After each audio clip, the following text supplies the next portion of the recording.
L'Évangile nous compare à une brebis perdue.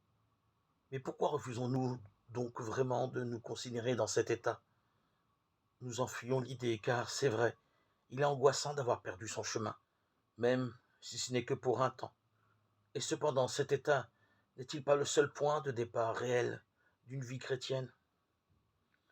La vérité pour tout homme n'est-elle pas de découvrir pas à pas qu'il lui est impossible tout seul de savoir qui il est, qu'il n'y a pas d'espérance sérieuse qui ne commence ainsi par un étonnement, par un désarroi en face de sa propre identité? Or, nous sommes ainsi faits que c'est peut-être le péché qui nous contraint le plus à cette question. C'est pourquoi une méditation sur le péché et le pardon doit commencer par cette question. Le péché n'est-il pas l'occasion qui nous oblige à nous demander qui nous sommes vraiment? Et la crise actuelle nous y pousse plus que jamais.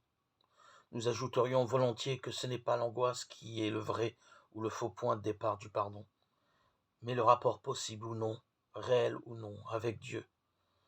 Nous y insistons plus loin, mais nous affirmons non moins vivement ici qu'il n'y a pas de vie humaine possible, et donc pas de vie de foi, pas de vie religieuse possible, sans l'angoisse venue de la découverte de ses limites, et que la découverte de ses limites n'est jamais aussi réelle qu'en face du péché reconnu comme tel.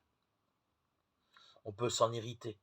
Il reste que seuls ceux qui l'admettent concrètement, vraiment, trouvent, et le vrai chemin d'eux-mêmes, et le vrai chemin d'un Dieu, qui soit autre chose que le bouche-trou de nos insuffisances.